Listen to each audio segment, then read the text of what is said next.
Well, hello everybody, and thank you again for your continued support. I do this channel for fun. I model what-if aircraft. I have to be non-political for various reasons, and this is a Marmatia Mig-31, fresh from old stock, reconditioned by the Post Soviet Successor State. It's rumoured that it is being flown by naughty Russian pilots. However, I approached the Russian Defence Ministry for comment and they refused to make one. And the Marmatians, well, their Defence Ministry phone line went to answer phone, so I left the voicemail. Now, of course, I model what if. Marmatia is where Tanzania is in my what if world, and they've recently been attacked by the Malagasy armed forces, who've attacked their attempts to get the Tu-22s back into the air with anti-ship missiles. So they've had their air defences strengthened by their post-Soviet successor state backer. These are the first batch of reconditioned MiG-31s upgraded that they've received. This is Red 03, so they'll be getting around 20 of these in total. And like I said, the fact that they've fielded these so fast probably means that they're being flown by some naughty pilots. But I cannot get anyone to confirm or deny whether they are. So this, of course, is the Zvezda model kit, and a fine model kit it is. Now, someone has pointed out that the panel lines are quite deep on this. I've looked at some artillery kits and I can't see them being too deep really compared to that. I'm not going to accentuate them by weathering them. I think they're fine as they are, and if I weather them, then they'll look like the plane is made of various little bits. Nowhere on the scale of the Mad Trencher by Matchbox, which is reassuring. Now, would I build more of these MiG-31s? I would. However, the Zvezda kit comes with quite an obsolete weapons arrangement. So if we flip the MiG-31 over, and it is an absolutely huge aircraft, it comes with R-33 missiles, and I've converted these following a chapter in the Book of Armaments into R-37M missiles. I've also added some spare pylons from SU style jets with R-73 missiles on them, therefore I probably won't build another one, because the Zvezda kit comes with a fuel tank and an R-40, and they're definitely the R-40 is obsolete now, and the fuel tanks, I've never actually seen MiG-31s flying with the fuel tanks. They seem to fly quite clean. They are, of course, a long-range interceptor, and the modernised versions have an air refuelling probe. Now, I really rate this kit. I think it builds really well. The only area that I had some issues with was the canopy joins. I still need to do a bit of work on that. I've sprayed this overall Vallejo 71046 pale blue-grey. I think it's right for the MiG-31. It's a nice colour. The radome is Vallejo dark gold grey.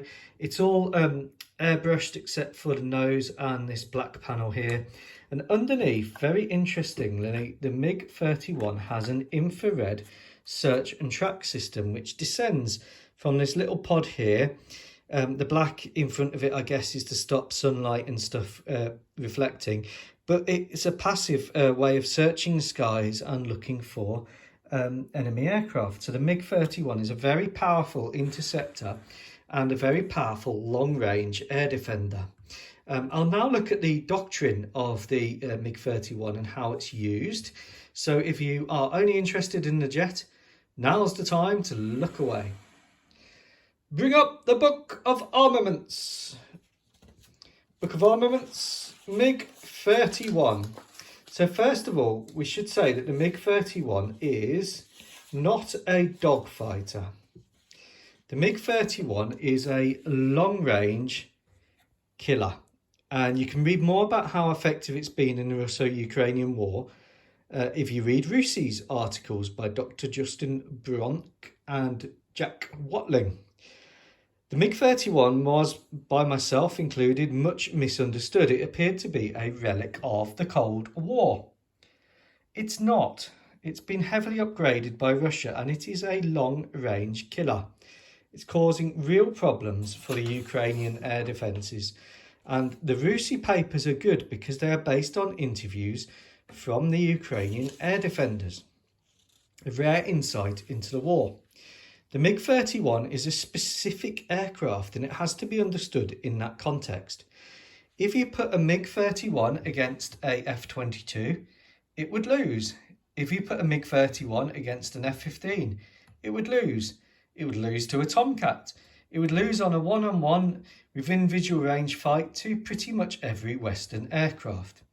However, that's not what it's designed to do. It's designed to do a very specific role within what was at the time the Soviet air defence model.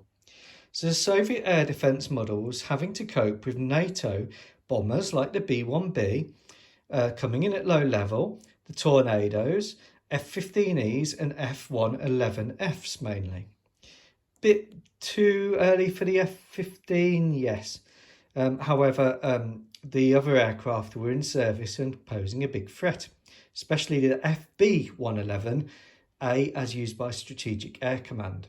So Soviet cities and defence areas would be protected by integrated air defence systems. In that time, these would have been the SA-4 and the S-125, those kind of systems, perhaps the S-200, and then in latter period the S-300, certainly the PMU-1s.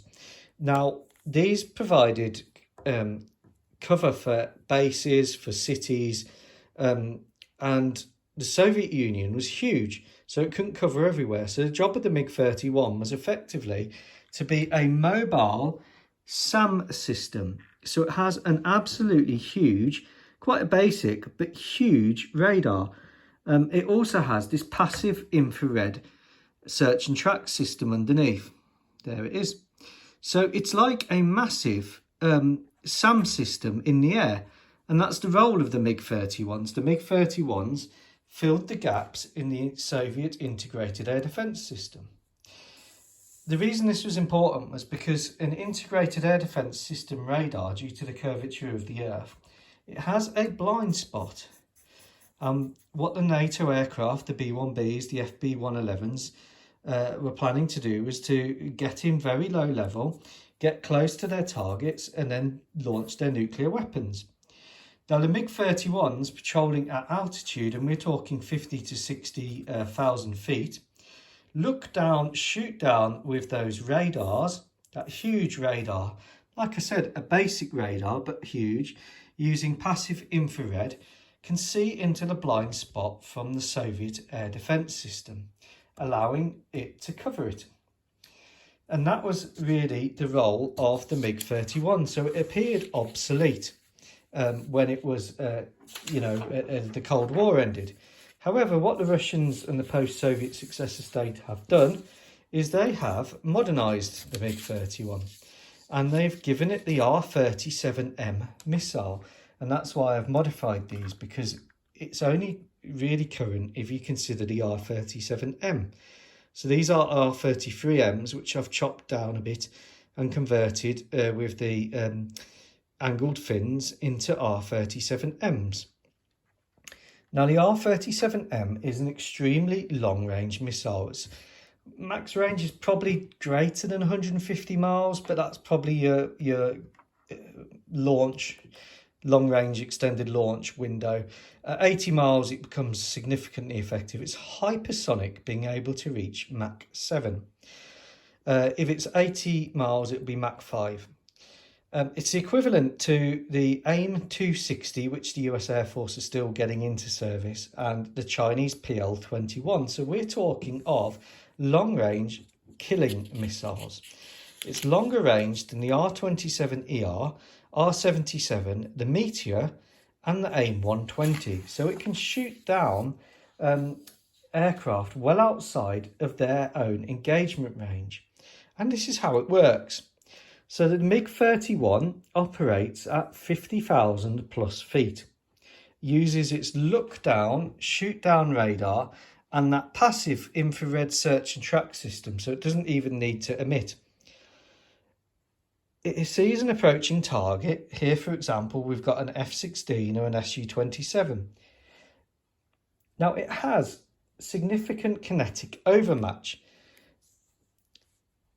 Being at 50,000 feet and being a Mach 2 aircraft, the Mig-31 sprints towards the approaching target. It launches its R-37M missiles with huge kinetic energy.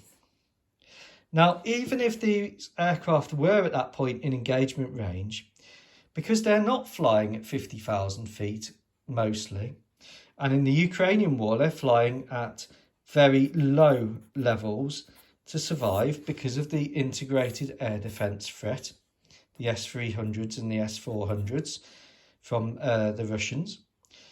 The overmatch with the missile and the sprint to Mach 2 gives kinetic energy overmatch against these aircraft. Now, these aircraft, if they were higher up, they would dive down to a lower altitude, denser air, to try and outmaneuver the missile. Now, that works to a point, but when you've got 4 of these missiles on the aircraft, the initial salvo of missiles will force you to become defensive. And then, still outside of your engagement range, the Mig-31 will launch another salvo of missiles. And when you are defensive, down here, the look down, shoot down radar and the passive infrared search and track is still picking you up, and boom, you either fly into the ground, abort your mission, or get shot down. And that is what has happened to the Ukrainian Air Force if you read the Rusi papers, which is based on interviews with the Ukrainian air defenders. So you can't get a better source. And that's how Marmatia is planning to use these aircraft. So if you look back on the series in my videos Operation Red Duck, you'll see that the Madagascan Armed Forces, or the Malagasy Armed Forces, launched a raid, a very successful one, against Marmatia, which is where Tanzania is. Oilam is where Mozambique is. Oilam is the NATO-backed state. The Malagasy state is independent, but they launched an attack on Marmatia. So what they are doing is they're effectively replicating what has happened in the Russo-Ukrainian war and dividing their coast into 3 combat air patrol zones for the MiG-31s, a pair of them in each area at all times. They're using their radar systems like mini AWACS to protect the Marmatian state. So here's the envelope and the line of the S-300 range. And the MiG-31s can cover a greater area with their missiles and radar and protect the Marmatian state. So should an attack come in like before, the MiG-31s will sprint towards it at high Mach speed, launch their missiles at long range, and either force the attack to be abandoned, shot down, or down into low level, where they'll then follow up with another salvo, and as it gets closer, then the S-300s, who are well alerted to the threat and the track, will then open up. So the idea is this fit into a comprehensive air defence system. The only thing Marmatia is missing is an AWACS aircraft, or to give it its correct title, Airborne Early Warning Control. They've got Big Bird radars, but of course the Big Bird's long-range acquisition radar, whilst an incredibly good system, is limited by the radar horizon, whereas the MiG-31s operating at high altitude can look out further. So I hope that explains this wonderful aircraft by Zvezda. I really like this kit. I think it's lovely. I haven't picked up an ICM one. I might pick up an ICM Mig-29 next, an ICM Mig-25 next even. But this explains some of the theory and why supplying aircraft to Ukraine and fighting against these from a NATO perspective is incredibly difficult. Take care, everyone, and let me know what you think.